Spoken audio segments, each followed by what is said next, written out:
The coffee pot slipped from my fingers and exploded across the linoleum floor in a spectacular crash of glass and lukewarm coffee that splattered across my sneakers and the base of the counter where I'd been wiping down surfaces for the past 20 minutes.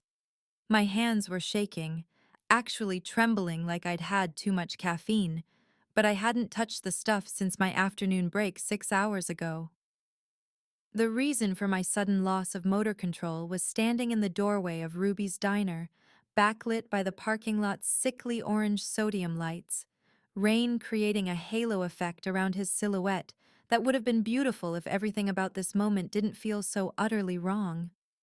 He was tall, maybe 6'2", wearing a suit that probably cost more than 3 months of my rent, and even from across the diner, I could see the dark stains splattered across the pristine white shirt beneath his jacket. Blood. That was blood. My brain cataloged this information with the strange detached clarity that comes right before full-blown panic sets in. The man moved through the door with the kind of fluid confidence that made my stomach clench, not the shambling walk of our usual late-night crowd of truckers and insomniacs, but the deliberate stride of someone who knew exactly what he wanted and exactly how to get it.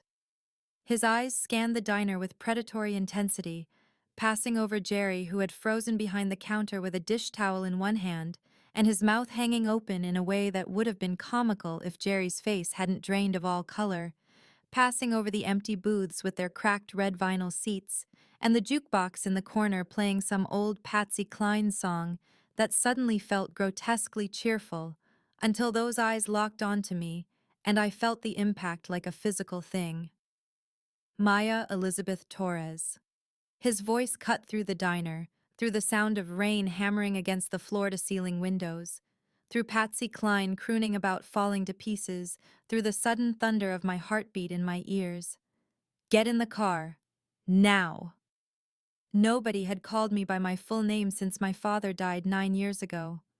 Nobody except Marcus during our worst fights, and thinking about Marcus made my hands shake harder as I stood frozen in a puddle of coffee and shattered glass, my mind trying to catch up with what was happening. How did this stranger know my name? How did he know my middle name? The fluorescent lights overhead buzzed and flickered, making the whole scene feel surreal, like something from a nightmare where you're trying to run but your legs won't move. I opened my mouth to ask who he was, to demand an explanation, to tell him I was calling the police, but before I could form words, he was moving toward me and I could see his face clearly now. Devastatingly handsome in a way that felt almost aggressive, sharp cheekbones and a strong jaw darkened with stubble, dark hair slightly disheveled, and eyes so intensely blue they looked almost unnatural in the harsh lighting. But it was the expression in those eyes that made my breath catch. Not attraction or appreciation, but recognition of genuine danger, the kind of certainty that comes from someone who knows death is breathing down their neck. How do you know my name? The words finally came out, thin and shaky. How do you know about Marcus? Because even in my confused state, I understood that this had to be about Marcus somehow, my ex-boyfriend who I hadn't seen in 8 months, who I had a restraining order against, who was supposed to be in county jail for the next 2 years. Questions later. The stranger had reached me now, close enough that I could smell expensive cologne mixed with sweat and that metallic tang of blood. Survival now. He's already killed one person tonight looking for you. The world tilted sideways. Killed. Someone was dead. Someone died because they were looking for me. I haven't seen Marcus in 8 months, I said, and my voice sounded distant to my own ears. I have a restraining order, which means nothing to a man who just broke parole by beating his cellmate to death. Move! His hand shot out and grabbed my wrist, not painfully, but with undeniable strength, and that touch sent electricity racing up my arm even as my brain screamed at me to pull away, to run, to do anything except let this blood-splattered stranger drag me toward the door. But then I saw them. Headlights. Multiple sets of headlights coming down the street toward the diner, moving fast, too fast for the rain-slicked road. I could count them now. 3 trucks. Big ones. The kind Marcus's friends drove, lifted pickups with aggressive grills and light bars that could blind you if they got too close. The stranger followed my gaze, and I felt his grip on my wrist tighten. "Your ex-boyfriend just left county lockup 20 minutes ago," he said, and his voice had dropped lower, more urgent. "He's coming here with 5 men, and they're not here to talk." Behind the counter, Jerry made a small whimpering sound. The stranger's eyes flicked to him, then back to me. "Does he know anything? Jerry?" I looked at my manager, the 60-year-old man who'd given me a job when I was desperate, who let me take extra shifts when rent was due, who always pretended not to notice when I ate fries from the kitchen because I couldn't afford groceries. Jerry was shaking his head frantically, backing toward the kitchen, his face still that terrible bloodless white. "I knew Marcus had been bad news from the start, Maya," Jerry said, his voice cracking. "I tried to tell you. I swear I never told him your schedule or anything, but he used to come in here all the time asking about you after you broke up, and I thought he'd finally let it go when he got arrested, but oh God, oh Jesus." The headlights were closer now. I could make out the shapes of the trucks, could see shadows of multiple people in each vehicle. The lead truck's engine growled even through the sound of rain, and I knew that sound. Knew it in my bones because I'd heard it 1,000 times when Marcus would peel into my apartment parking lot at 2 in the morning, drunk and angry and looking for a fight. The coffee pot's remains crunched under my feet as the stranger pulled me toward the door. "We have maybe 45 seconds, he said, and there was no panic in his voice, just cold calculation. "My car is right outside. You get in, you stay down, you do exactly what I say." "I don't know you," I protested, even as my feet were moving, even as some primal part of my brain that predated language and civilization was screaming at me to run, to trust this stranger over the trucks bearing down on us.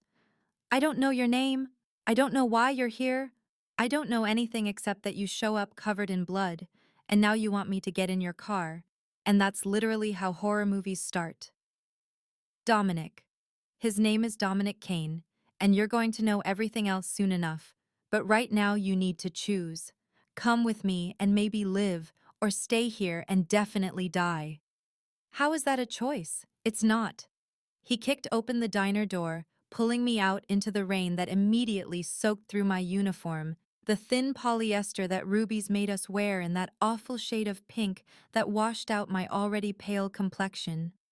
The parking lot's lights created orange halos in the downpour, and there, parked directly in front of the entrance in blatant violation of the fire lane, was a black Aston Martin that looked like it cost more than I'd earned in 5 years of slinging coffee and pancakes. The trucks were at the end of the street now, maybe 10 seconds away, and I could hear shouting, could hear Marcus's voice rising above the others, that familiar rage-filled bellow that used to make me hide in the bathroom with the door locked. "Maya!" Marcus was screaming my name. "Maya! Where the hell are you?" The stranger, Dominic, yanked open the passenger door of the Aston Martin with one hand while still gripping my wrist with the other. "Get in the car," he said again, and this time it wasn't a command, it was a plea. "Please." I looked back at the diner one last time, at Jerry's terrified face visible through the window, at the warm fluorescent glow that had been my whole world for the past 3 years, since I dropped out of nursing school and given up on having anything more than survival. I looked at the life I'd built from the wreckage of my father's death and my own failures, the small, safe existence of early shifts and late shifts and regulars who knew my name and tipped well and never asked for anything more complicated than extra cream in their coffee. Then I looked at the trucks screeching into the parking lot, at Marcus climbing out of the lead vehicle with 4 other men I didn't recognize, all of them moving with purpose, with violence written in every line of their bodies. Marcus had gotten bigger in county jail, more muscular, more dangerous looking, and the expression on his face when he spotted me standing next to the Aston Martin was pure, murderous rage. The choice, it turned out, wasn't really a choice at all. I threw myself into the passenger seat and Dominic slammed the door, racing around the hood to the driver's side as the first of Marcus's men reached the Aston Martin and slammed a fist against the window hard enough to make the whole frame shudder. The engine roared to life, a deep, throaty sound that vibrated through my entire body. And then we were moving, tires screaming against wet asphalt as Dominic threw the car into reverse, and then forward in a maneuver that should have been impossible in such a confined space, but somehow worked, sending us hurtling out of the parking lot and onto the street as Marcus and his men dove out of the way. "Get down," Dominic snapped, and I obeyed without thinking, curling myself into the footwell as something cracked against the rear window, a sound like a rock, or maybe a bullet, I couldn't tell. "Stay down, don't look up, don't move." The car accelerated hard enough to press me against the seat, the engine's roar filling my ears along with my own ragged breathing and the hammering of my heart. Behind us, I could hear the truck starting up, hear Marcus still screaming my name. But the sound was already getting fainter as Dominic drove with the kind of reckless skill that suggested he'd done this before. Taken hairpin turns at speeds that should have sent us spinning into parked cars, run red lights with perfect timing to slip through gaps in cross traffic. My entire body was shaking now, adrenaline flooding my system in waves that made my teeth chatter and my vision blur. The footwell smelled like leather and that expensive cologne, and under it all the metallic scent of blood from Dominic's clothes, and I was acutely aware that I'd just gotten into a car with a complete stranger, that I'd abandoned my job and Jerry, and the only life I knew based on nothing but instinct and fear, that everything I thought I understood about my existence had just shattered, as completely as that coffee pot on the diner floor. Part 2. The Safe House and Dark Revelations. The city blurred past in streaks of neon and rain as Dominic drove like a man possessed, weaving through traffic with one hand on the wheel while the other held his phone pressed to his ear, speaking in rapid-fire Italian that sounded both beautiful and terrifying in equal measure. I stayed curled in the footwell for what felt like hours, but was probably only 10 or 15 minutes, my muscles cramping from the awkward position, listening to words I couldn't understand punctuated by tones I absolutely could. Anger, frustration, commands that brooked no argument. He ended one call and immediately made another, then another, his voice never rising above that controlled intensity that somehow felt more dangerous than shouting. I risked lifting my head just enough to peek out the window and saw we'd left the industrial area around the diner far behind, now racing through downtown where skyscrapers stabbed into the storm-darkened sky. And even at this late hour, people walked the sidewalks under umbrellas, normal people going about their normal lives, completely unaware that a terrified waitress was hiding in the footwell of an Aston Martin fleeing from her psychotic ex-boyfriend and his gang of criminals.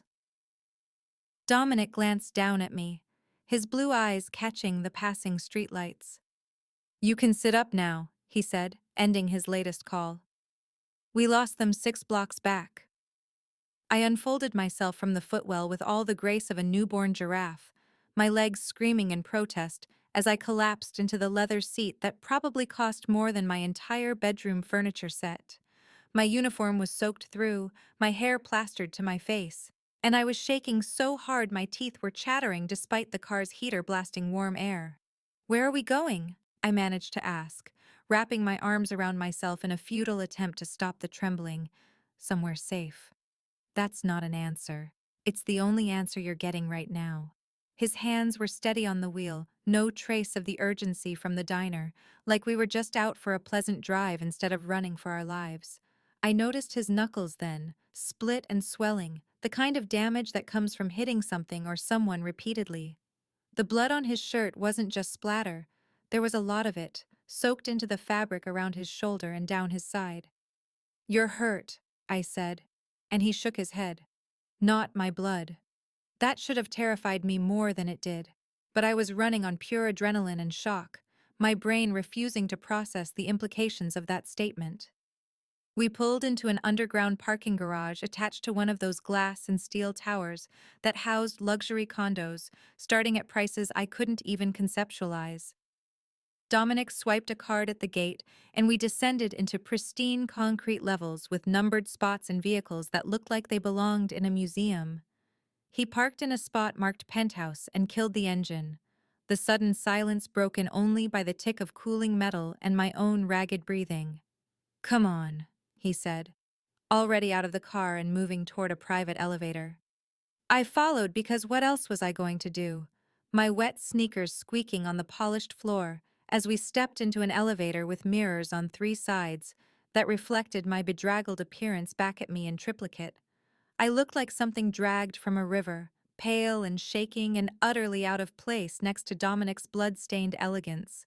The elevator rose smoothly, my stomach dropping as the numbers climbed. 25, 30, 35. When the doors finally opened, they revealed a penthouse that stole what little breath I had left. Floor-to-ceiling windows dominated the far wall, offering a view of the city spread out below like a circuit board of lights. The river a dark snake winding through it all, rain lashing against the glass in sheets that distorted the view into something almost abstract.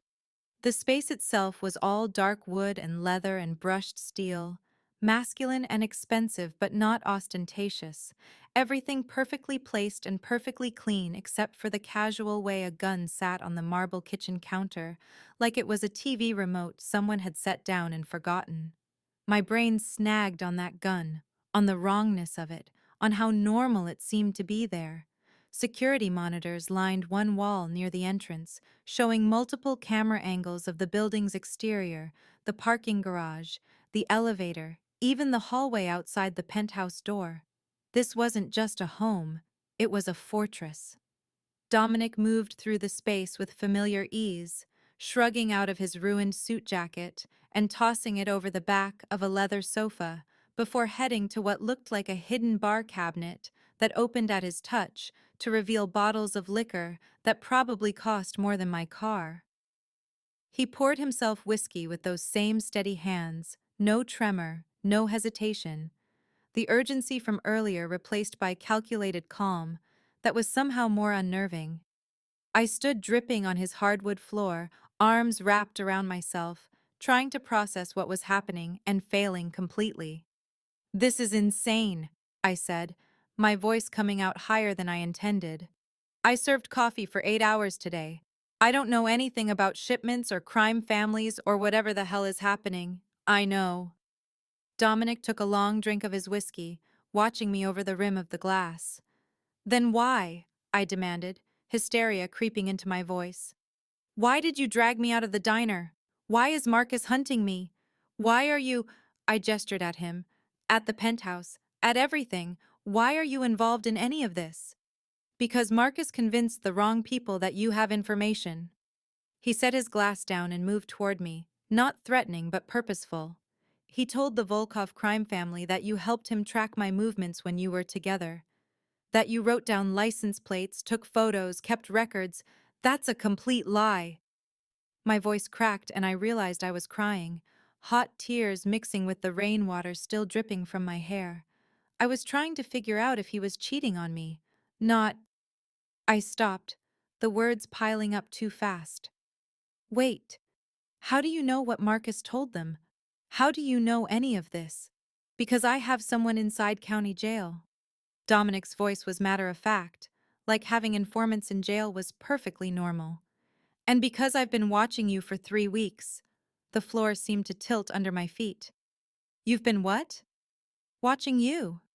Making sure you were safe. Making sure Marcus's stories about you were just stories and not actual intelligence gathering." The casual way he said it, like surveillance was a reasonable thing to do, like stalking was somehow protective, made rage flare hot in my chest, cutting through the fear and shock. "You had no right," I started, but he cut me off. "I had every right. Marcus is a low-level enforcer for the Volkov crime family. That's not just your abusive ex-boyfriend Maya. That's organized crime. That's the kind of people who kill witnesses and anyone connected to witnesses." When he started telling stories about you in county jail, when he started using you as a bargaining chip for protection, you became a target whether you knew it or not. I needed to know if you were actually a threat or just collateral damage. My hands were shaking again, and I shoved them into the pockets of my soaked uniform. So which am I? Collateral damage. You don't know anything useful, you never did. But Marcus convinced the Volkovs otherwise. He told them you know about a shipment I have planned, $3 million worth of merchandise, dates and locations and buyers. I turned away from him, pacing across the hardwood toward those massive windows, needing distance, needing to move, or I'd shatter like that coffee pot. The city sprawled below, indifferent to my crisis. People in those lit windows living their lives, going to bed, watching TV, fighting with their partners about whose turn it was to do dishes. Normal problems, normal lives. And I was here, in a criminal's penthouse, being told I was being hunted for information I didn't have about crimes I didn't commit. I need my phone, I said, reaching for my pocket before realizing it was in my locker back at the diner. I need to call the police. I need to report Marcus for violating his restraining order and parole, and Dominic was already shaking his head, already moving toward me with that same gentle firmness he'd used in the diner. That would get you killed faster. No. I backed away from him, my spine hitting the cold glass of the window. No. The police can protect me. They can. Marcus called the police dozens of times when we were together, Dominic said quietly. Every time you reported his abuse, every time you got a restraining order, every time you tried to leave him. The Volkovs own half the police department, Maya. You call them, and you might as well paint a target on your back. You're lying. I wish I was. He pulled out his own phone, swiped through something, then held it out to me. I took it with trembling fingers and saw surveillance photos. Marcus talking to men in police uniforms. Money changing hands. The photos were time-stamped, geotagged, undeniable. My knees went weak, and I slid down the window until I was sitting on the floor, the cold glass against my back the only thing that felt real. This can't be happening, I whispered. This can't be my life. I'm nobody. I'm just a waitress who dropped out of nursing school and can barely make rent. And the most exciting thing that happens to me is when someone tips over 20%. You're someone Marcus decided to use, Dominic said, and there was something almost gentle in his voice now. And that made you someone the Volkovs decided to hunt. I'm sorry. This isn't fair, and it isn't right, but it's reality. I looked up at him, this stranger who'd crashed into my life, trailing blood and danger, and really saw him for the first time. The sharp lines of his face softened slightly by exhaustion, the expensive clothes that couldn't quite hide the violence of his world, the way he held himself like a man always ready for the next fight. Why do you care what happens to me? I asked. You said you were watching me to see if I was a threat. I'm not. So why not just let the Volkovs have me? Let them figure out I don't know anything and move on. Because they won't figure that out before they kill you trying to extract information you don't have. His jaw tightened and he looked away, walking to the windows. Because Marcus is obsessed with you, and even if the Volkovs lose interest, he won't. Because, he stopped, and for the first time I saw his facade crack, saw something human and uncertain beneath the calculated control. I noticed the scent of aged whiskey hung in the air, mixing with expensive cologne and the lingering metallic tang of blood. The rain continued its assault on the windows, each drop catching the city lights and turning them into scattered diamonds. I pushed myself up from the floor, my wet uniform clinging uncomfortably, and moved deeper into the penthouse like I had any right to be there, like I belonged in the space of dark leather and deadly secrets. The gun on the kitchen counter drew my eye again, and I picked it up before I could think better of it, the weight of it foreign and terrible in my hands. Dominic tensed, his hand moving automatically toward his waistband before he registered that I wasn't pointing it at him, just holding it like it was a poisonous snake I'd found in my path. Do you know how to use that? He asked carefully. No. I set it back down, harder than I intended. the metal clanking against marble. I don't know how to use guns or fight crime families or survive in whatever world this is. I know how to make coffee and smile at drunk truckers and pretend my life isn't falling apart. I know how to visit my dad's grave every Sunday and put flowers on a headstone that says, "Beloved Father," when what it should say is another casualty of being in the wrong place at the wrong time. My voice was rising again, hysteria creeping back in. I know how to be nobody, Dominic. That's my skill set. Being invisible and unthreatening and so thoroughly unremarkable that people forget I exist the moment I walk away. Except Marcus never forgot. No. Dominic's voice was soft. Marcus never forgot. He crossed to the bar and poured a second glass of whiskey, brought it to me. I don't drink, I said automatically, but he pressed it into my hands anyway. Tonight you do. I took a sip and coughed as it burned down my throat, but the warmth spread through my chest and somehow made the shaking a little better. I took another sip, then another, watching Dominic watch me with those impossibly blue eyes that saw too much. Your knuckles, I said, nodding at his damaged hands. Who did you fight before you came to get me? One of the Volkov's men. He found my informant in county jail, the one who told me Marcus was being released early. I had to convince him to forget what he'd learned. Convince. That's a nice word for beating someone bloody. It's the word I'm using. We stood there in silence, the rain and the distant hum of the city the only sounds, and I realized with a start that despite everything, despite the fear and confusion and absolute insanity of the situation, I felt safer here in this criminal's penthouse than I had in months. Safer than I'd felt in my own apartment with its flimsy locks that Marcus had broken through twice before his arrest. Safer than I'd felt at the diner with its walls of windows that made me visible to anyone driving past. This was wrong. All of it was wrong. But the man standing in front of me had driven through a storm at dangerous speeds to pull me out of danger I hadn't even known was coming, had taken a beating to protect his source of information about my ex-boyfriend, had brought me to his home and given me answers even if those answers were terrifying. The security monitors caught my attention again, and I moved toward them, seeing the different camera angles cycling through views of empty hallways, the parking garage, the building's exterior where rain created rivers down the sides. How long? I asked. How long what? How long have the Volkovs been hunting me? Since Marcus made his deal 3 days ago. 3 days. I'd been a target for 3 days and hadn't known it, had gone to work and served coffee and complained about sore feet and the broken ice machine, completely oblivious that my ex-boyfriend was trading stories about me to violent criminals in exchange for protection from other violent criminals. And you've been watching me for 3 weeks, I said, turning to face Dominic. Why? What made you start watching me before Marcus made his deal? That crack in his facade appeared again. That moment of uncertainty. And he turned back to the windows like the view of the rain-soaked city was suddenly fascinating. That's not important right now. Yes, it is.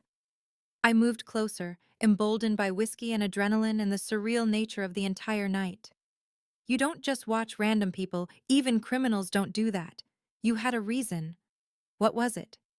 I needed to understand Marcus's connections, he said, but his voice lacked conviction. Needed to know if his relationship with you was genuine or strategic. That doesn't take 3 weeks to figure out. My heart was pounding again, but for different reasons now. Awareness crackling in the air between us like static electricity before a lightning strike. What aren't you telling me? Sleep was impossible even though Dominic had shown me to a guest room with a bed so comfortable it should have been illegal and given me clothes that smelled like expensive detergent and fabric softener, a t-shirt and sweatpants that hung loose on my frame, but were warm and dry, and nothing like my soaked uniform that now sat in a plastic bag in the bathroom.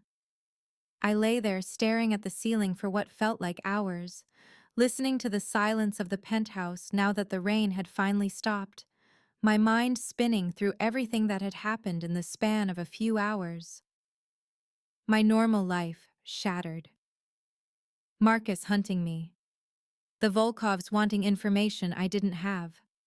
Dominic watching me for 3 weeks like I was some kind of science experiment. That last part kept circling back, kept nagging at me with questions he'd deflected.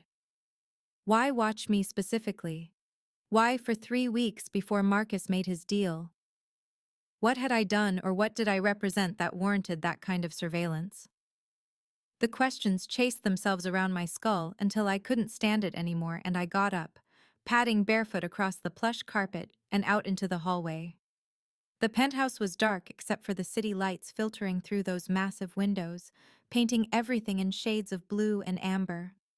I could hear nothing, no sign of Dominic, and part of me wondered if he'd left entirely or if he was somewhere in this maze of expensive rooms, doing whatever criminals did at 3 in the morning. I moved through the space quietly, not quite sure what I was looking for, just needing to move, to do something other than lie there drowning in questions. The main living area led to a hallway I hadn't explored earlier, doors branching off on either side, and I tried each one carefully. A bathroom with marble counters and a shower that could fit 6 people. A storage closet filled with linens. Another bedroom, this one clearly unused, the bed made with military precision. And then a door at the end of the hall that wouldn't open, locked from the inside with a deadbolt that seemed excessive for an interior door. My grandmother had taught me to pick locks when I was 12, a skill she'd learned growing up poor in a neighborhood where sometimes you needed to get into your own apartment when the landlord changed the locks illegally. She'd made it a game, taught me with bobby pins and patience, and I'd never forgotten, even though I'd never had cause to use it until now. I pulled a hairpin from my hair, the wet strands falling around my face, and worked the lock with hands that trembled slightly from adrenaline and exhaustion and the lingering effects of that whiskey. It took longer than it should have, my skills rusty from years of disuse. But eventually I felt the mechanism give, and the door swung open on silent hinges. The office beyond was smaller than I expected, more intimate than the rest of the penthouse, and clearly personal in a way the other rooms weren't. Photos lined one wall, candid shots of a younger Dominic with an older man, who had the same sharp features and blue eyes, the same way of holding himself like he owned whatever space he occupied. His father had to be. There were photos of them fishing, at what looked like a graduation, standing in front of a restaurant with Italian writing on the awning. Bookshelves filled with leather-bound classics lined another wall, the kind of books people collected for show, except these had been read, spines cracked and pages dog-eared. A chess set sat on a side table, mid-game, pieces frozen in what looked like a complicated strategy I couldn't begin to understand. And the desk, a massive thing of dark wood and clean lines, held a laptop and neat stacks of files and a lamp that cast soft yellow light when I clicked it on. I knew I shouldn't look, knew this was a violation of privacy that went beyond picking the lock, but my hands were already reaching for the files, already opening the first folder. Financial records, shipping manifests, names I didn't recognize next to dollar amounts that made my head spin. I set it aside and reached for another, and another, scanning through what appeared to be Dominic's entire operation, laid out in meticulous detail. And then I found the file with my name on it. Maya Elizabeth Torres. My hands went numb as I opened it, as I saw surveillance photos of myself from the past 3 weeks. Me leaving my apartment building in the morning, squinting against the sun. Me at the diner, visible through those floor-to-ceiling windows, smiling at customers. Me at the grocery store, at the laundromat, at my father's grave on Sunday with fresh flowers like I did every week without fail. The photos were clinical, factual, taken from enough distance that I'd never noticed the photographer, and seeing myself through this lens, through Dominic's eyes, made my skin crawl.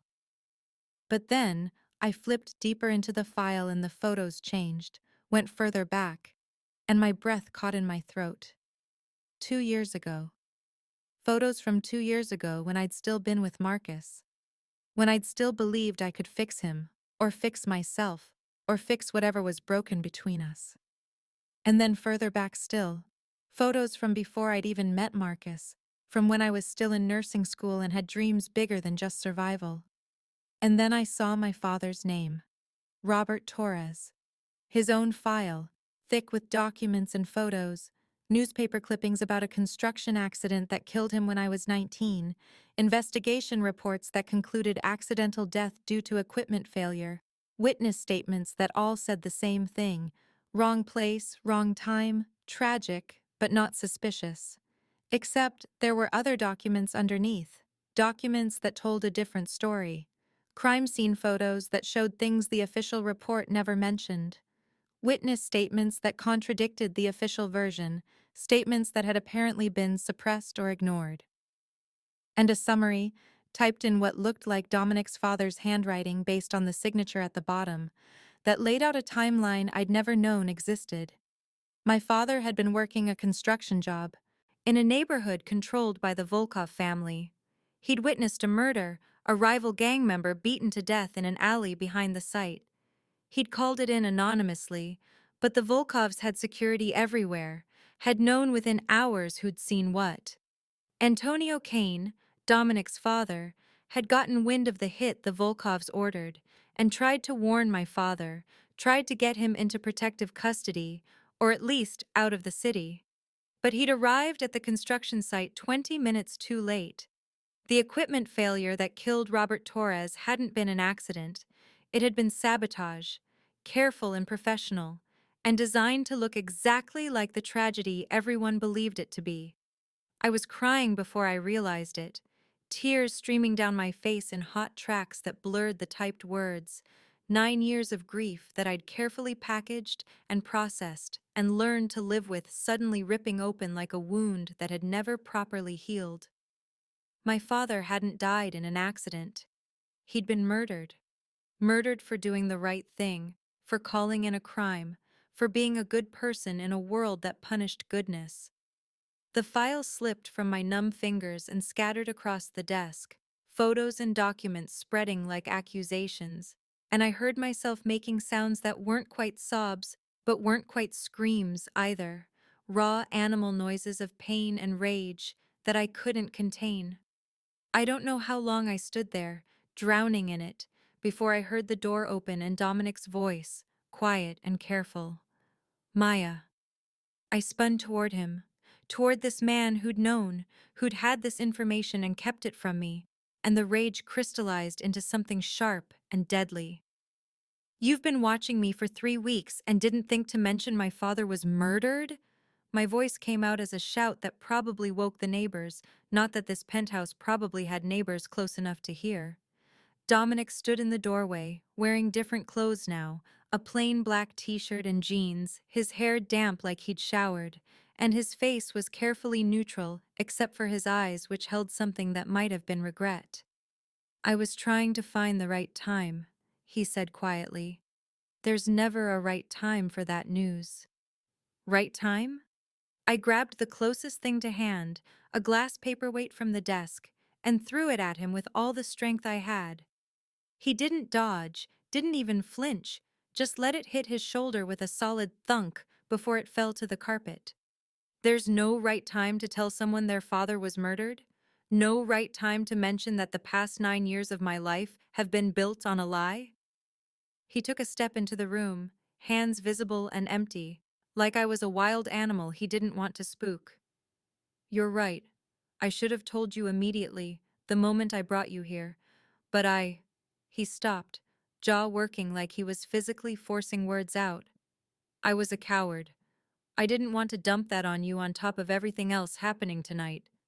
Better to let me find out by breaking into your office and reading my own file like I'm some kind of case study?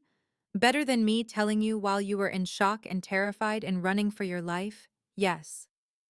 I moved around the desk toward him, my hands clenched into fists, my whole body shaking with rage and grief and betrayal. So Marcus targeting me, I said, my voice deadly quiet now. That's just coincidence? Or is this connected? Is my psychotic ex-boyfriend working for the same people who murdered my father just random chance? I don't believe in coincidences. Dominic matched my quiet tone, respected it somehow. Marcus dating you, working for the Volkovs? I'm still piecing it together, but I think they've known who you are longer than we realized. I think Marcus was assigned to you, not that he found you organically. We? I laughed and it sounded unhinged even to my own ears. There is no we. You're a criminal who stalked me and dragged me into whatever personal vendetta you have against the people who killed your father's friend. You don't get to pretend this is some kind of partnership. I'm the criminal who saved your life tonight, Dominic said, and something in his voice made me stop my advance. And yes, there's a we now, whether you like it or not, because the Volkovs want you dead, and Marcus wants you dead, or worse, and I'm the only thing standing between you and that reality. I wanted to hit him, wanted to scream more, wanted to do anything to release the pressure building in my chest, but instead, I just stood there breathing hard and crying ugly, angry tears that I didn't bother to wipe away. Why? I finally managed. Why have you been watching me? Why do you care what happens to the daughter of a man your father couldn't save? Dominic moved to the bookshelves, pulled down a photo frame I hadn't noticed, and handed it to me. It showed his father, Antonio, and my father, Robert, standing together in work clothes, covered in construction dust, arms around each other's shoulders and grinning at the camera like they didn't have a care in the world. They were friends, Dominic said softly. Not just witness and protector. They worked together before my father got deeper into the family business. Your father was one of the few people who treated him like a person instead of a criminal. When he died, when my father failed to save him, it broke something in him. He spent years trying to take down the Volkovs, trying to make it right, and when he died 5 years ago, that mission became mine. I looked at the photo, at my father's face younger than I remembered, happier than I'd seen him in his last years, and felt something shift in my chest. Your father tried to save mine, I said, the words coming out broken. Yes. And you've been watching me because of that. Because you feel responsible. Because taking down the Volkovs isn't just business, it's personal. Dominic moved to the desk, started gathering the scattered files, and pulled out another folder I hadn't gotten to yet. This contains photos and dossiers on every member of the Volkov family currently operating in the city, he said. Viktor Volkov, the head. His sons Alexei and Dmitri. His lieutenants. His enforcers, including Marcus. I've spent 8 years building cases against them, gathering evidence, cutting off their operations piece by piece. They're weaker now than they've been in decades, but they're also more desperate and more dangerous. He spread the photos across the desk, and I found myself looking at faces, real, specific faces, instead of the abstract concept of a crime family. Victor was older, 60s maybe, with cold eyes and a face that suggested he'd done terrible things and slept fine afterwards. His sons looked like younger versions of him, brutal and entitled. And there was Marcus among the enforcers, his official photo making him look almost normal, almost like the man I'd fallen in love with before I'd learned what he really was. This is what you're up against, Dominic said. This is what we're up against. And I need you to understand that they won't stop hunting you just because you don't actually have information. They'll torture you trying to get information that doesn't exist, and when they finally believe you, they'll kill you anyway because you've seen too much, know too much about their organization through Marcus. I sank into the desk chair, my legs suddenly unable to hold me, and stared at the photos spread before me like tarot cards predicting a violent future. My father had been murdered by these people. My ex-boyfriend worked for these people. And now I was trapped in the middle of a war I hadn't known existed until tonight. The office smelled like old leather and paper, comforting scents that clashed with the horror of what I was learning. The chess set caught my eye again, and I gestured at it. Who are you playing against? Myself, Dominic said. It helps me think through strategy. What's the current position? I'm losing. He almost smiled, a ghost of expression that softened his face for just a moment. But I have a move that might change the game entirely. Let me guess, I said bitterly. That move involves me somehow. You're already involved, Maya. Marcus made sure of that when he told the Volkovs about you. But yes, if you're willing, if you choose to stay and fight instead of taking the new identity and money I offered, then you could help me finish what my father and your father started. How? I'm nobody. I'm a waitress who doesn't know anything about crime or fighting or whatever this is. You're someone Marcus is obsessed with, Dominic said. Someone he'll do stupid things to get to. Someone the Volkovs think has valuable information.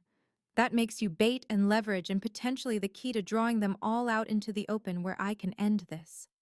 I looked at him then. Really looked at him. This man who'd crashed into my life trailing blood and secrets. Who'd been watching me for weeks. Who'd saved my life and revealed my father's murder in the same night. He maintained his distance, leaning against the bookshelf with his arms crossed, giving me space to process, to decide, to be something other than a victim for the first time since Marcus had first raised his hand to me 3 years ago. The clock on the desk read 3:47 a.m. The city below was quiet. The rain stopped, the streets nearly empty. Somewhere out there Marcus was hunting for me. Somewhere the Volkovs were planning their next move. And here I sat surrounded by evidence of my father's murder and my own surveillance, being asked to choose between running and fighting, between safety and vengeance, between the life I'd known and something entirely different. I picked up the photo of my father and Dominic's father, two friends grinning in construction dust, and felt 9 years of carefully maintained grief transform into something harder and sharper. If I do this, I said, my voice steady now, if I help you take down the Volkovs, I need to know everything. No more secrets, no more protection from the truth. I need full information, or this doesn't work. Dominic nodded slowly. Agreed. And I'm not doing this to honor my father's memory, or because you feel guilty about not saving him. I'm doing this because those bastards took him from me and let me believe it was an accident for 9 years. I'm doing this because Marcus used me and hurt me and now wants to use me again. I'm doing this for me. Understood. Do you have any weapons training? I dropped out of nursing school, I said. But I spent 2 years learning anatomy and physiology. I know where to hurt people to make it count. Dominic's almost smile returned, fuller this time, with something like respect in his eyes. Then I think we have a we after all. We'd been going through the files for maybe 2 hours, Dominic walking me through each member of the Volkov organization with the patience of a teacher and the precision of someone who'd memorized every detail. When the security monitors erupted with movement and alarms started screaming through the penthouse with a sound that made my teeth ache. Dominic was on his feet instantly, moving to the monitors with that predatory grace I'd noticed in the diner, and I saw his face change, saw his usual control shatter into something raw and furious as he watched multiple figures breach the building's entrance. They found us, he said, and there was disbelief in his voice, genuine shock. Someone told them where we are. How many? I was up too, my heart already racing, adrenaline flooding my system for the second time in less than 12 hours. 6. Marcus and 5 others. His guards are engaging in the lobby. But, he swore in Italian, pulled a gun from a drawer in the desk, and checked the magazine with practiced efficiency. 2 are heading for the service stairs. They'll be here in less than 3 minutes. The penthouse that had felt like a fortress suddenly felt like a trap. All those floor-to-ceiling windows that showcased the dawn breaking over the city, now making us visible, vulnerable, exposed. Dominic was already moving, grabbing my arm and pulling me toward the door. We need to get to the parking garage, there's a car waiting. Vincent knows to be ready if anything goes wrong. But we didn't make it 3 steps before the distinctive crack of gunfire echoed up from below. Not the distant pops from the lobby, but close, right outside the penthouse door. The deadbolt I'd picked earlier was still unlocked, and the door burst open with a kick that sent it slamming against the wall. And suddenly, there were men in the hallway, big men with guns, and the kind of faces that suggested violence was their primary language. Dominic shoved me behind him and returned fire, the sound deafening in the enclosed space, the muzzle flash bright enough to leave after images. I pressed myself against the wall, hands over my ears, watching this happen like it was a movie. Except movies didn't have the acrid smell of gunpowder, or the way the shots made my bones vibrate, or the terrible awareness that any second a bullet could find me and end everything. One of the attackers went down, Dominic's aim perfect even in chaos, but the other one got a shot off before diving back into the hallway, and I heard Dominic make a sound, a grunt of pain that was somehow worse than a scream. He staggered, his left shoulder blooming red, the gun wavering in his hand as he tried to maintain his position between me and the door. The attacker saw the weakness and moved forward, emboldened, and Dominic fired again, but his aim was off, the shot going wide, and I knew with terrible clarity that he was hurt badly, that the blood spreading across his shirt was too much, too fast. He collapsed against the doorframe, still trying to aim, still trying to protect me, and something in my brain clicked over from terror to that cold clinical space I'd found in nursing school when we did emergency response training. I dropped to my knees beside him, my hands already reaching for his shoulder, and he tried to push me away. "Go," he said through gritted teeth. "Service elevator, end of the hall. Vincent is waiting.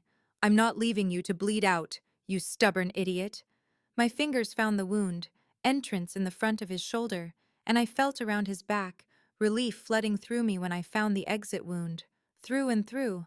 That was better than a bullet still inside, better than arterial damage, though I couldn't be completely sure of that. "Stop moving, or you'll bleed out," I snapped at him, already pulling his belt free with hands that were steadier than they had any right to be. Dominic tried to protest, but I ignored him, using the belt as a tourniquet above the wound, pulling it tight enough to make him hiss in pain. "You said you dropped out of nursing school," he managed, his face pale, shock starting to set in. "I did, after 2 years, but I still remember how to keep idiots alive." I grabbed the bottom of my borrowed t-shirt and tore it, the fabric ripping with a sound that seemed too loud, and packed the wound front and back with strips of cotton. The bleeding slowed but didn't stop, and I knew we needed real medical attention soon, or he'd be in serious trouble. The attacker in the hallway was getting brave again. I could hear him moving, and I saw Dominic's gun on the floor where he'd dropped it when he fell. I'd never fired a gun in my life, had actively avoided them, had signed petitions for gun control, and believed violence was never the answer right up until this moment when I grabbed that weapon and felt its weight in my hands, and understood that sometimes violence was the only answer available. The attacker came around the corner, his own gun raised, and I didn't hesitate, just aimed for center mass like I'd seen in movies and pulled the trigger. The recoil shocked me, nearly knocked the gun from my hands, and my shot went low, hitting him in the thigh instead of the chest. He went down screaming, his gun clattering away, and I stood there frozen, the gun still raised, watching blood pour from his leg, and knowing I'd done that, I'd shot another human being. The nausea hit me like a physical blow, and I turned and vomited, my whole body heaving. But even as I was being sick, some part of me was keeping the gun trained on the downed attacker, was monitoring Dominic's breathing, was listening for more footsteps. "Maya," Dominic's voice was weak, but impressed. "You shot him." "I shot him in the leg," I said, wiping my mouth with the back of my hand, my voice shaking. "I was aiming for his chest, so you're welcome, I guess, for me being a terrible shot and not adding murder to my night. Remind me never to underestimate you. Remind me why I'm saving your life instead of running while I have the chance." "Because Marcus is still out there," Dominic said, trying to push himself up and failing. "And because you want answers about your father. Also because you're not the kind of person who leaves someone to die, even if that someone dragged you into this mess." I hated that he was right, hated that even now, even terrified and covered in his blood and having just shot a man, I couldn't just leave him. I got my arm under his good shoulder and hauled him up, surprised by my own strength. Adrenaline giving me capabilities I didn't normally possess. "The service elevator," I said. Where? End of the hall, left. He was heavy, a solid weight against my side, and I could feel his blood soaking through what remained of my shirt, warm and sticky. We made it maybe 10 feet before I heard more footsteps, multiple sets, coming up the main stairs this time. I dragged Dominic faster, his feet barely cooperating, and found the elevator exactly where he said, a plain steel door with a card reader.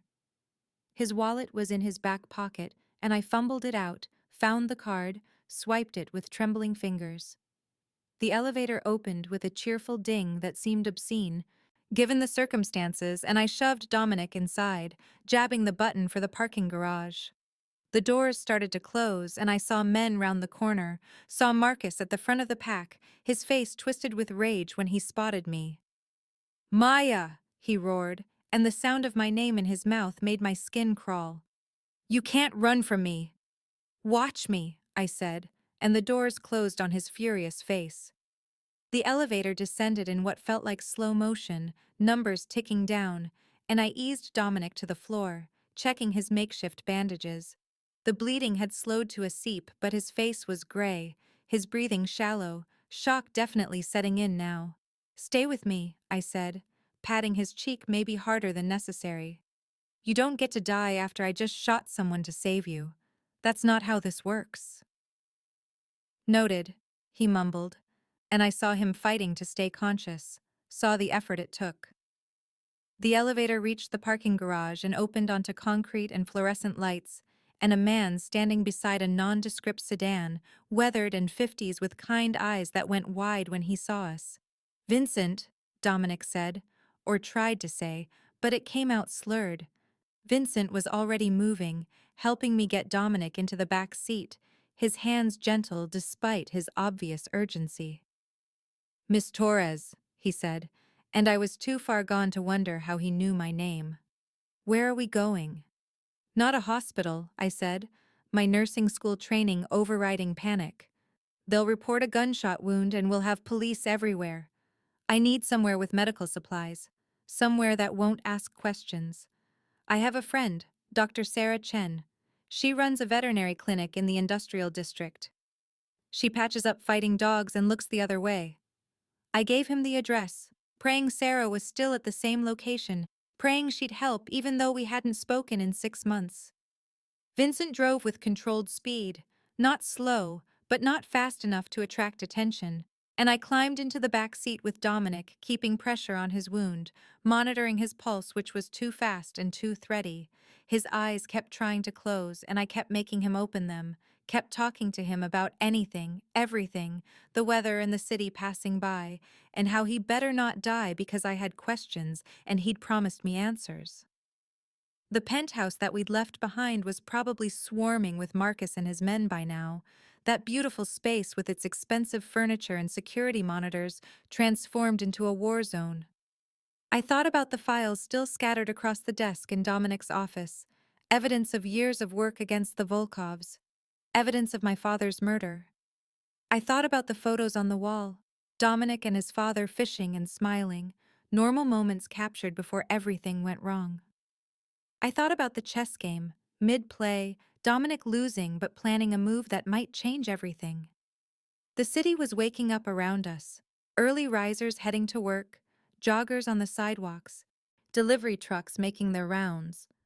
Normal people doing normal things while I sat in the back seat of a sedan with a wounded crime boss, my hands slick with his blood, having shot a man less than 20 minutes ago. The gun was still tucked into my waistband, a hard presence against my spine, and I could feel its weight like an accusation. I'd crossed a line tonight, multiple lines. There was no going back to the diner, to my apartment, to the life I'd built from the wreckage of my father's death. That Maya was gone, burned away in gunfire and revelation, and the person left behind was someone I didn't quite recognize, someone capable of violence and quick decisions, and keeping someone alive through sheer stubborn will. Dominic's hand found mine where I was pressing against his shoulder and squeezed weakly. You did good, he said, words slurred but audible. In the office, with the files, with this. You're stronger than I thought. I'm terrified, I admitted, my voice breaking. I shot someone, Dominic. I can still see his face, still hear him screaming. Good, he said, and his eyes were clearer for a moment. You should be terrified. The moment this stops being terrifying is the moment you become like them, like the Volkovs, like Marcus. Stay terrified, but do what needs doing anyway. That's real strength. Vincent, I shouted toward the front seat. Drive faster. He's losing too much blood. We're 2 minutes out, Vincent called back. Hold on, both of you. The industrial district came into view, warehouses and auto shops, and Sarah's clinic tucked between a tire store and a place that sold industrial cleaning supplies. Vincent pulled around to the back entrance and I was already moving, getting the door open, trying to maneuver Dominic out without hurting him worse. Sarah appeared in the back doorway, her dark hair pulled back in a ponytail, wearing scrubs covered in what looked like dog hair, and her eyes went huge when she saw us. Maya, what the hell? I need your help, I said, and my voice came out steady, clinical, the voice of someone asking a colleague for assistance. Gunshot wound, through and through in the left shoulder, blood loss significant, possible shock. I've got the bleeding mostly under control, but he needs antibiotics and fluids and probably stitches. Sarah looked at Dominic, at Vincent, at me covered in blood, and I saw her processing, saw her making the decision to help or turn us away. We were friends once, close friends before I dropped out of school and stopped returning calls, and I watched her remember that, remember late-night study sessions and laughing over terrible cafeteria food and promising we'd change the world together. She stepped aside and gestured us in. Bring him to the surgery room, she said. And Maya, you're going to owe me the story of how you ended up bringing a gunshot victim to my veterinary clinic at dawn. I'll tell you everything, I promised, helping Vincent get Dominic through the door. Just help me keep him alive first. Sarah worked on Dominic with the same focused efficiency she'd probably used on countless injured animals, her hands steady as she cleaned the wound and irrigated it with saline and started stitching him back together under the bright overhead lights of her surgery room. The space was small and sterile, smelling of antiseptic, and underneath that, the unmistakable scent of animals, dogs barking somewhere in the back kennels, creating a constant background noise that should have been annoying, but was somehow comforting in its normalcy. I sat on a metal stool next to the surgery table, watching Sarah work, my own hands still stained with Dominic's blood, despite scrubbing them 3 times in the industrial sink. He'd been given local anesthetic and something for the pain that made him drowsy but not unconscious, his eyes tracking Sarah's movements with the wariness of someone not used to being vulnerable. Vincent stood guard at the door, his weathered face impassive, but I'd seen the concern in his eyes when we'd carried Dominic in, the kind of loyalty that went beyond just employment. Sarah finished the internal stitches and started on the external ones, her movements precise and practiced. He's lucky, she said without looking at me. Another inch to the right and this would have hit the subclavian artery. He'd have bled out before you got him here. But he didn't, I said, my voice flat with exhaustion. Because you knew what to do. Sarah's eyes flicked to me briefly, assessing. That tourniquet saved his life, Maya. And staying calm under pressure. When did you learn to do that? 2 years of nursing school before I dropped out, remember? You always did have steady hands.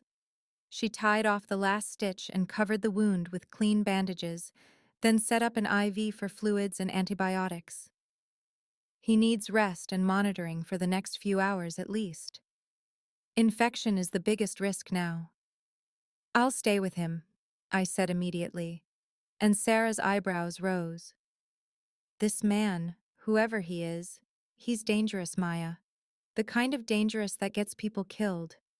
I can see it in the way he moves, the way his driver looks at him. What have you gotten yourself into? It's complicated, I started, but Sarah cut me off. It always is. Look, I'm helping because we were friends and because you clearly need it. But I need to know this isn't going to bring trouble to my clinic.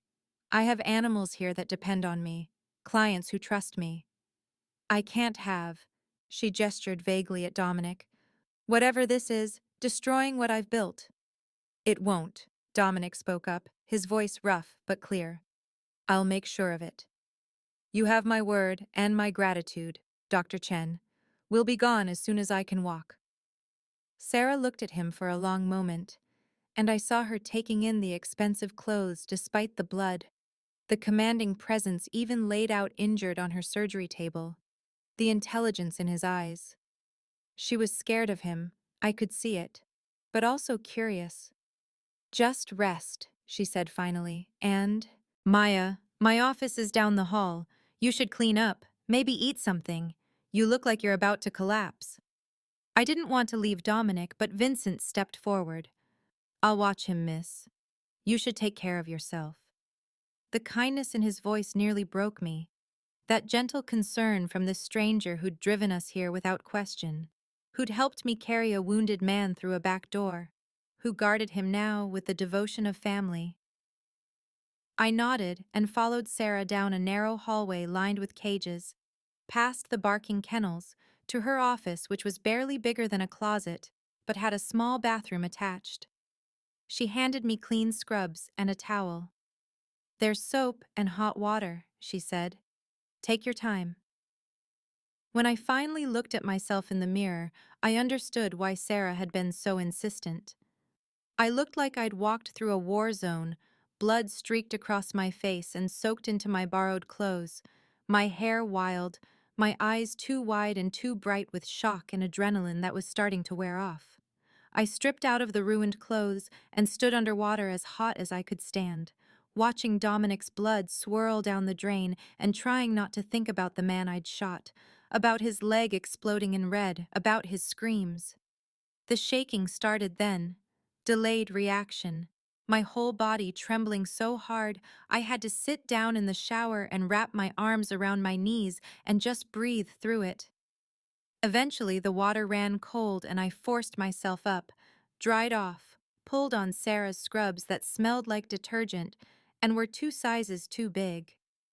My phone was still in the pocket of my ruined pants and miraculously undamaged, and I stared at it for a long moment before making the decision I'd been avoiding.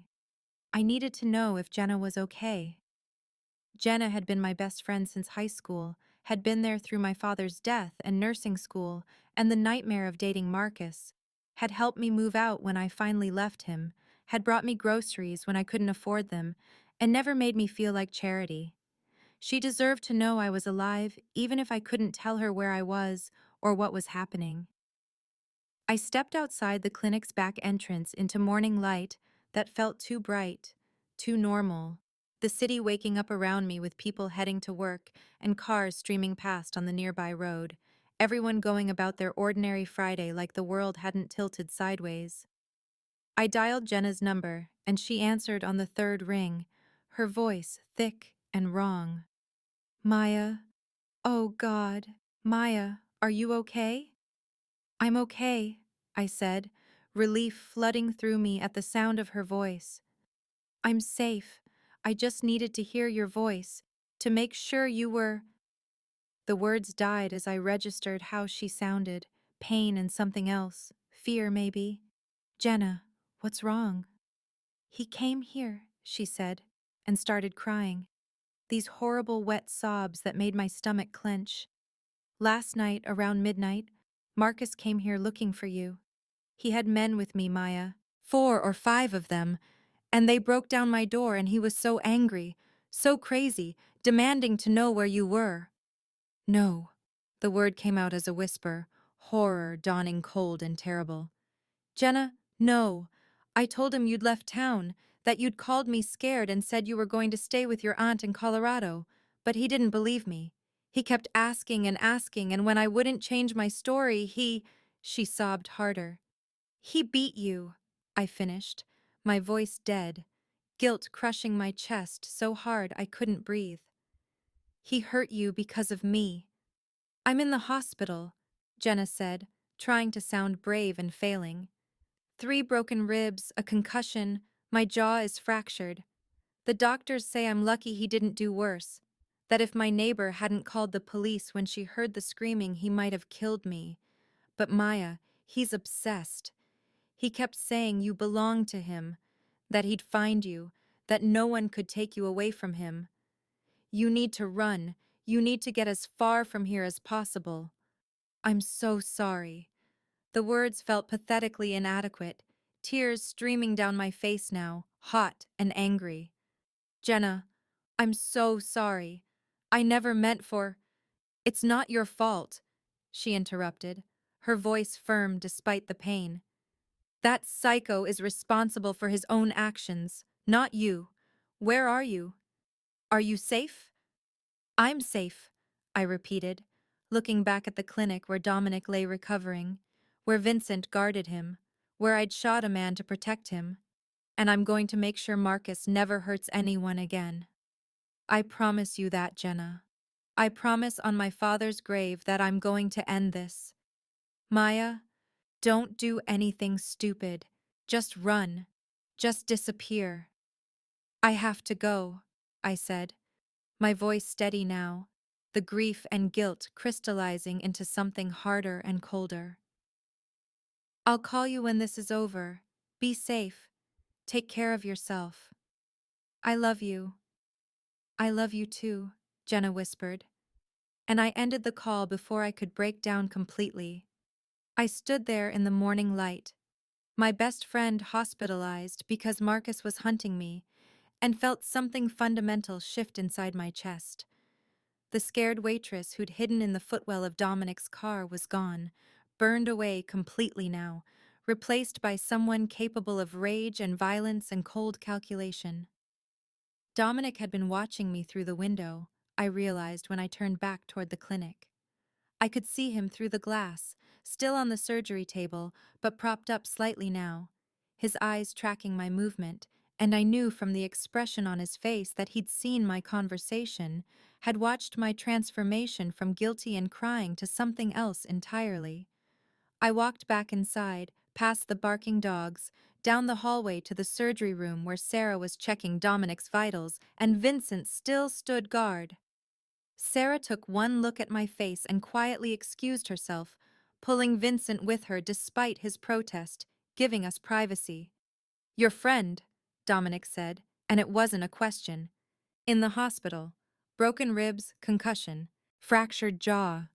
Marcus beat her trying to find me.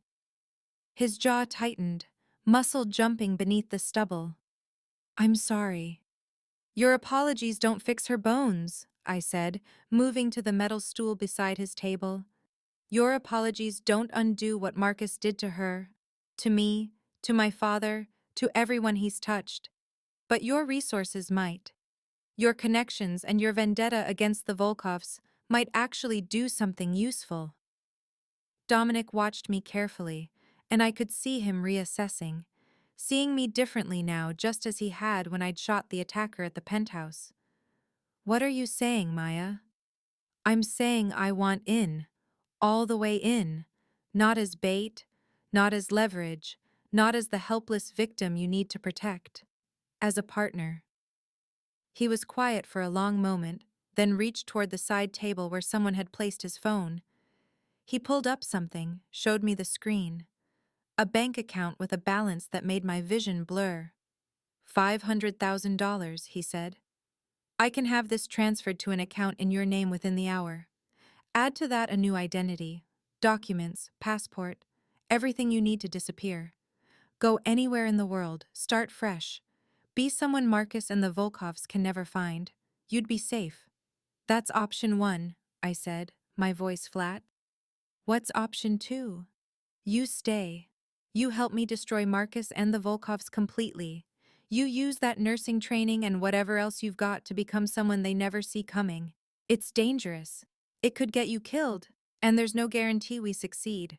But if we do, you get justice for your father, for Jenna, for yourself. And maybe, he paused, his eyes holding mine, maybe you get something else too. What else could I possibly want from this nightmare?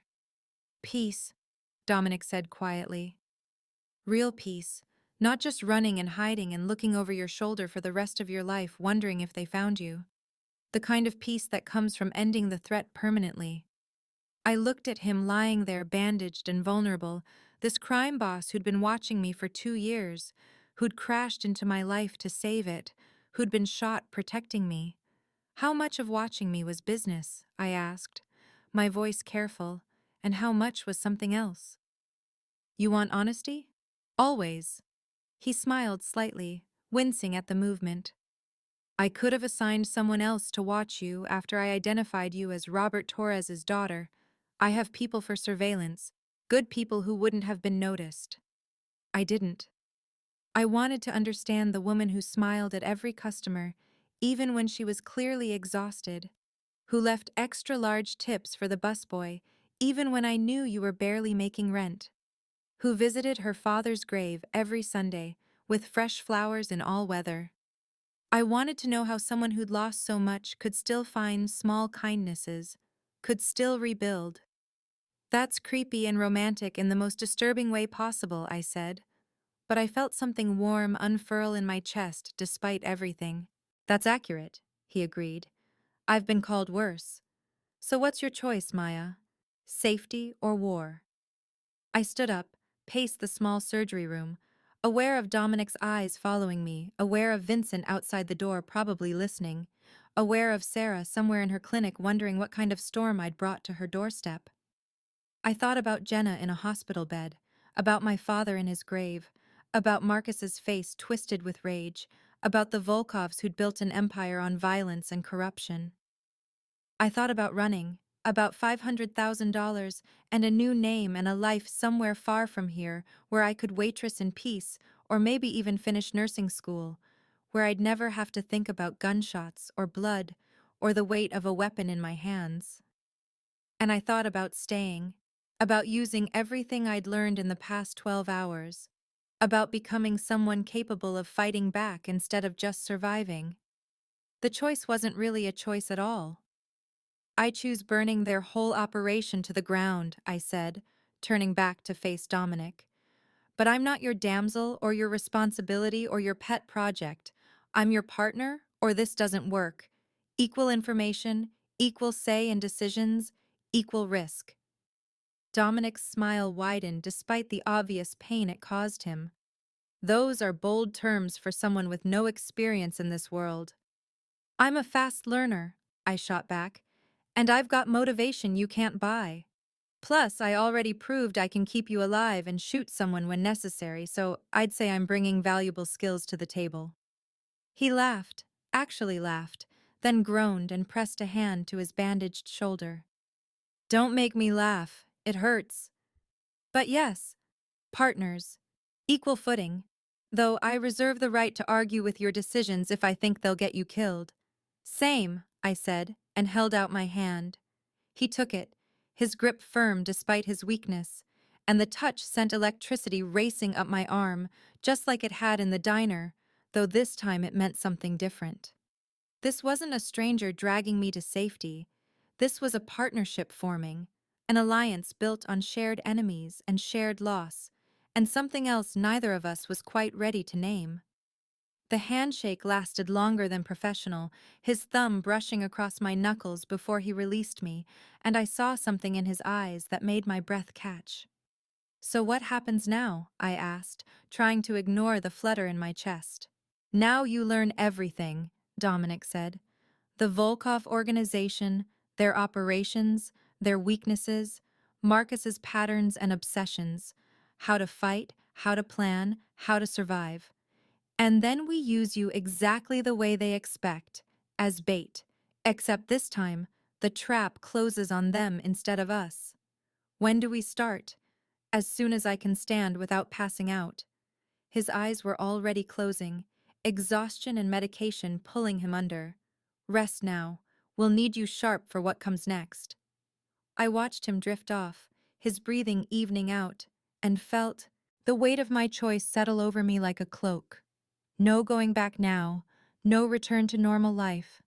I'd chosen war over safety, vengeance over peace, and partnership with a criminal over running away. Sarah appeared in the doorway, her expression concerned. He's stable, she said quietly. Should sleep for a few hours.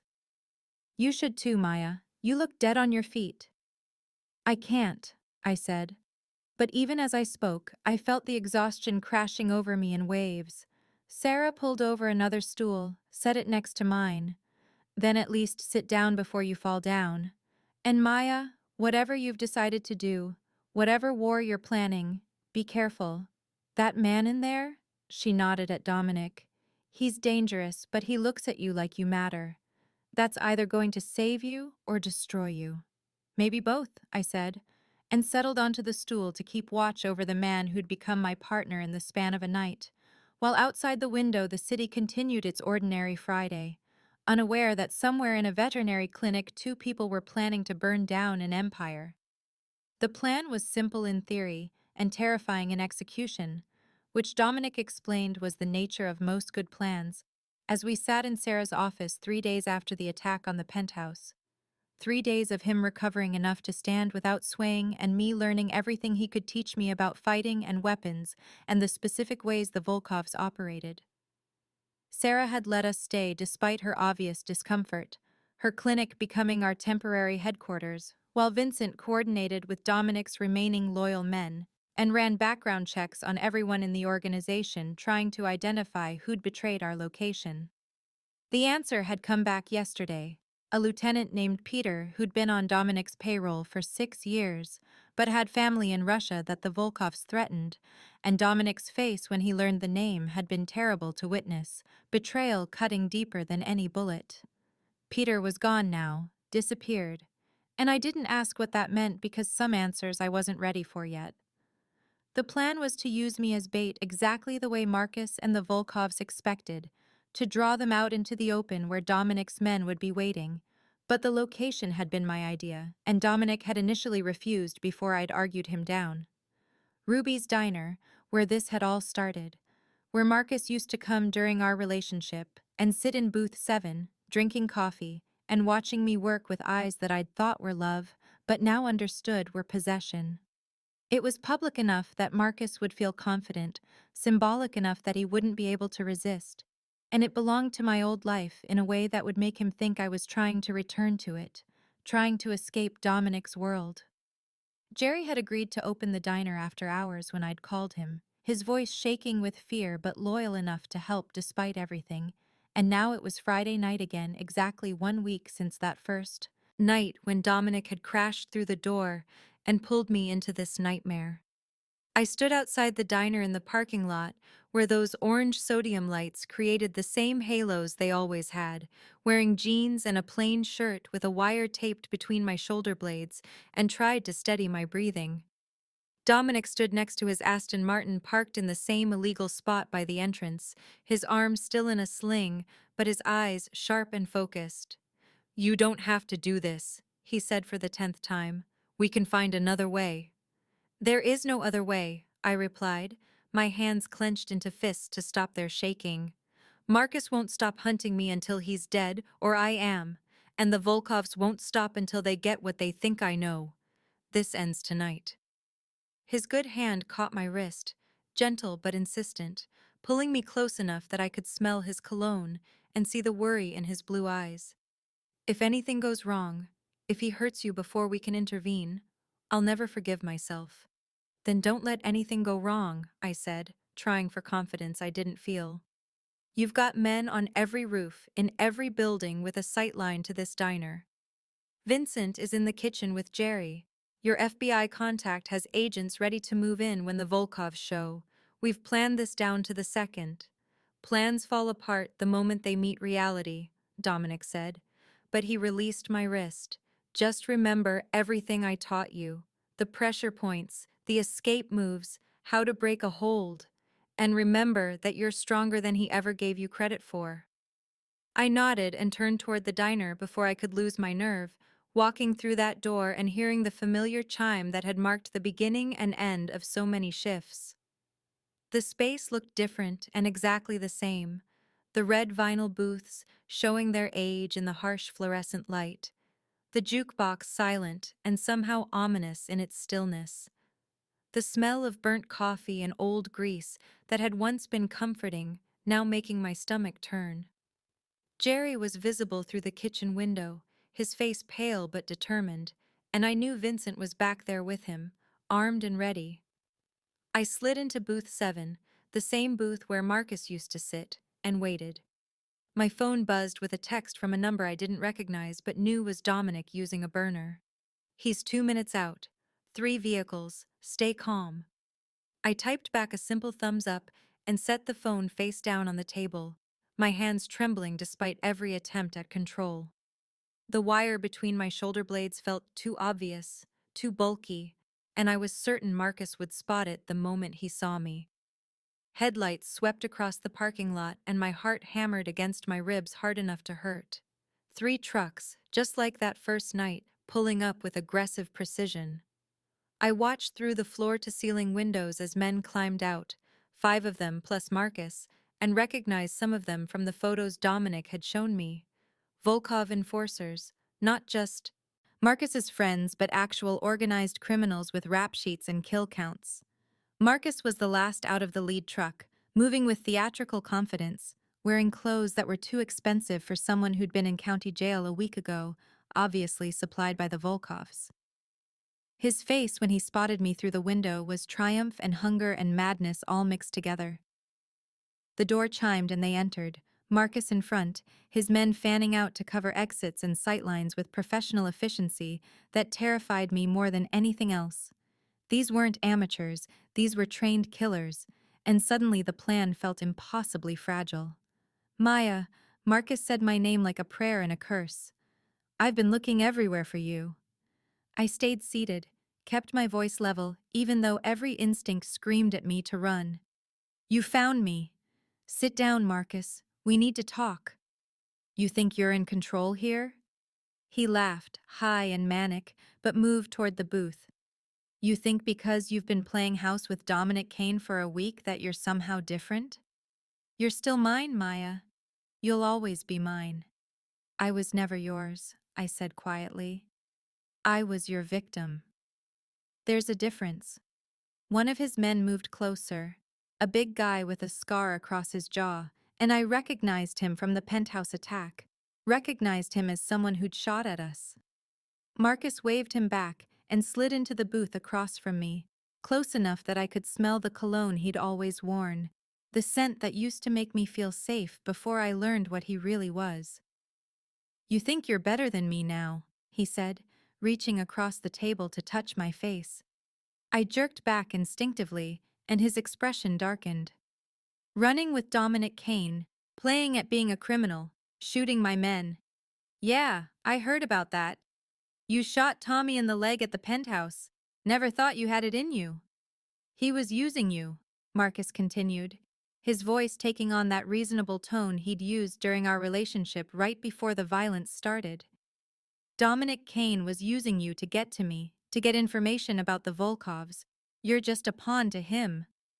"No," I said, my voice steady now, anger burning through the fear. "You used me." "Dominic gave me the truth. There's a difference." "The truth?" Marcus's laugh was ugly. "What truth? That your daddy witnessed a murder and got himself killed? That you're so pathetic you fell for the first guy who showed you attention after your father died? That you're nothing without someone stronger protecting you?" Every word was designed to hurt, to cut, to reduce me back to the scared girl I'd been when we were together. But I'd spent the last week learning who I really was, what I was capable of, and his words bounced off like rain on glass. "I wanted safety," I said. "Peace. A normal life. You destroyed all of that. And now I'm going to make sure you never destroy anyone else's." Before Marcus could respond, the door chimed again, and 2 men entered wearing expensive suits and expressions of cold assessment.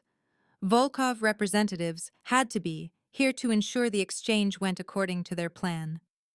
Marcus tensed, clearly not expecting them, and I realized he'd been playing his own game, trying to grab me before the Volkovs could take me for interrogation. The taller of the 2 men spoke with a thick Russian accent. "Mr. Reeves, we had an agreement. You deliver the girl to us, we pay you, and give you the protection you requested. This looks like a negotiation, not a delivery." "I love her," Marcus said, and the desperation in his voice was pathetic and terrifying. "I just want to talk to her, convince her to come with me. We can disappear, go somewhere the Volkovs and Kane can't find us." The Russian laughed. "You think we would allow that? You know too much, you've betrayed too many people. The girl comes with us. We extract what she knows about Kane's operations, and then we decide what happens to both of you." "Over my dead body," Marcus snarled. And suddenly he was moving, fast and violent like I remembered, grabbing me and hauling me out of the booth before I could react.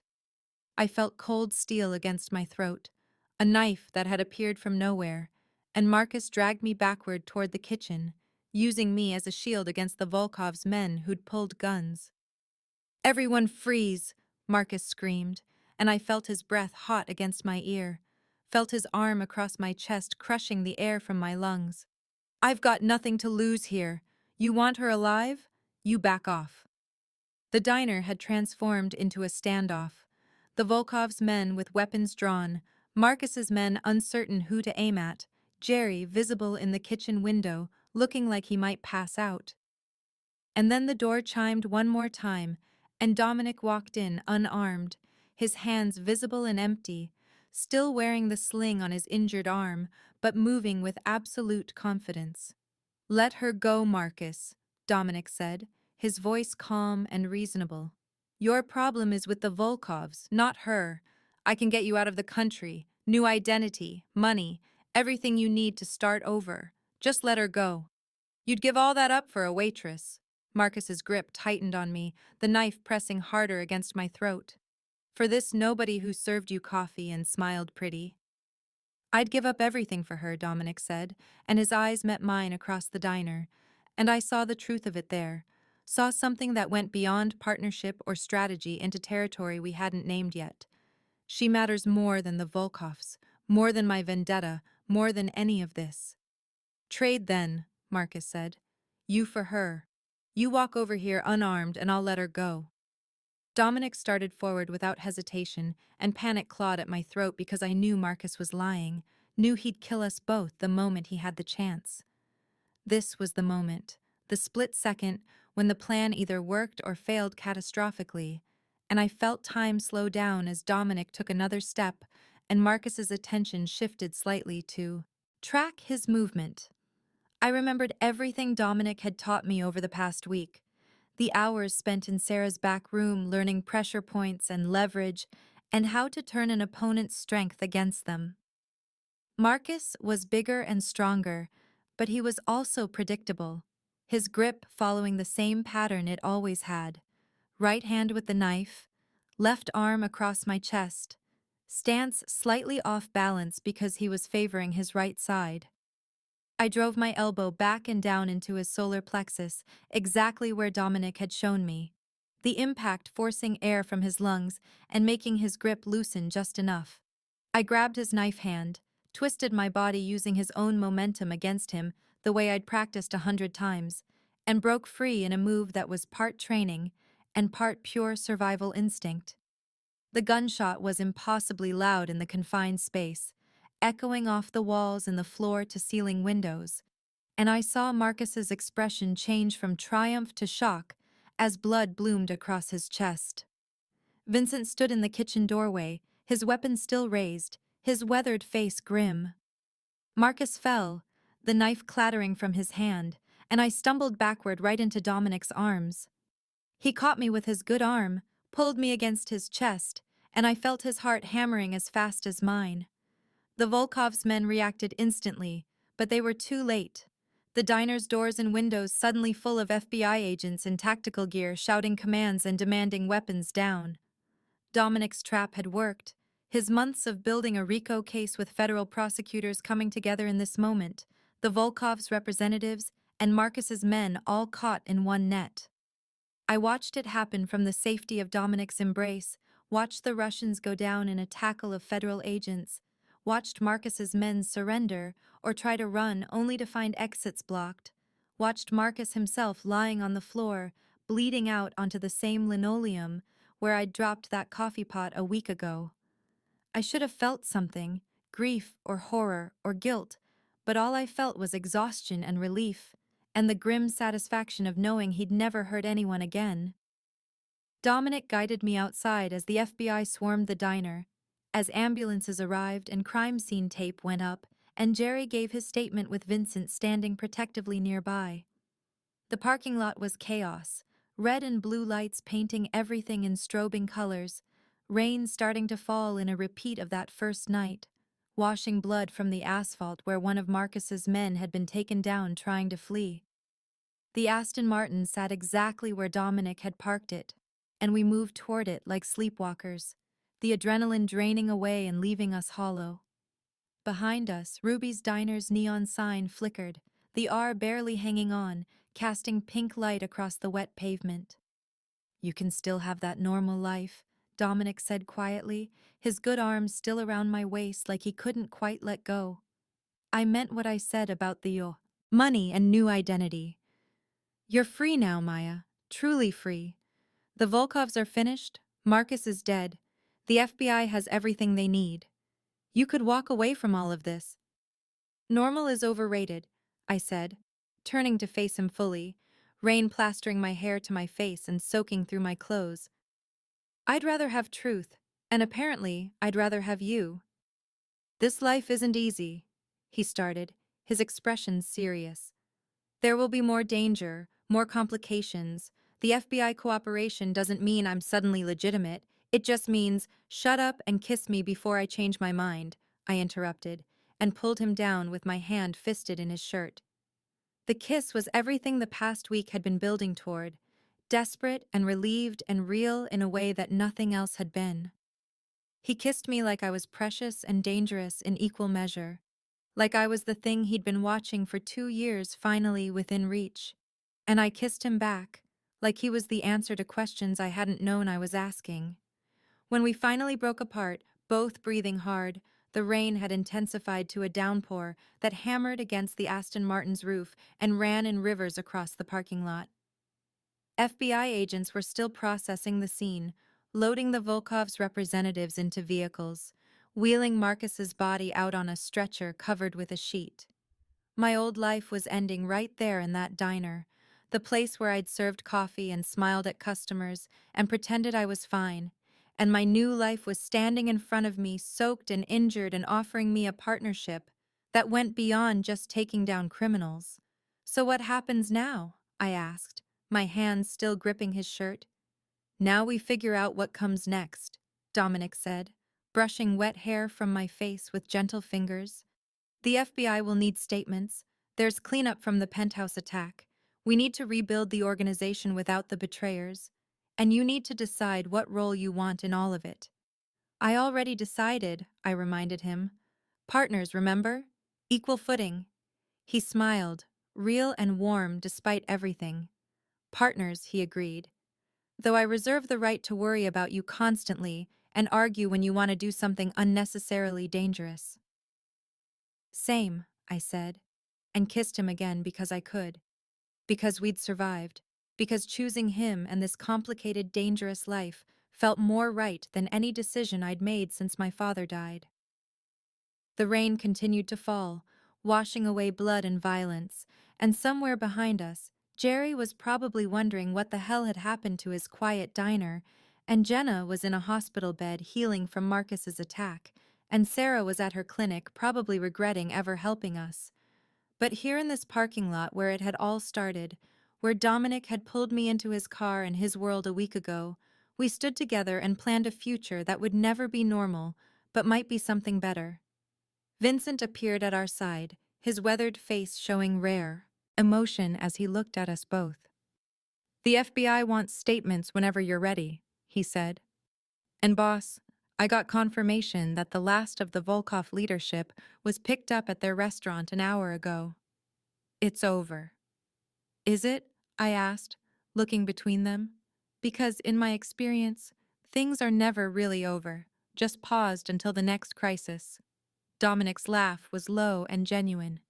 "You're learning," he said. "No, it's not completely over. There will be trials and loose ends and probably new threats. But the Volkovs as an organization are finished. Marcus is dead, and you're safe. That's enough for tonight." More than enough, I agreed, and let him guide me into the passenger seat of the Aston Martin, where I'd hidden in the footwell terrified and confused a week ago. This time I sat up, buckled in, and watched through the rain-streaked windows as the diner receded behind us. That chapter of my life closed forever. The city spread out before us, full of lights and possibilities and dangers I was just beginning to understand. And Dominic drove with one hand on the wheel and the other reaching across to tangle his fingers with mine. "Where are we going?" I asked. Not that it really mattered, because wherever it was, we were going together. "Home," he said. "I've got a place uptown that's secure, and you need rest and food and probably about 12 hours of sleep. And after that?" After that, he squeezed my hand gently. "We start building something new. Something that honors both our fathers and everyone we lost along the way. Something that maybe makes all of this violence and pain mean something." "I'd like that," I said softly, exhaustion finally crashing over me in waves now that the danger had passed. "I'd like that very much." The Aston Martin's engine purred through wet streets, carrying us away from Ruby's diner and Marcus's body and the wreckage of my old life toward whatever came next, and I felt something I hadn't felt in 9 years since my father died. Hope.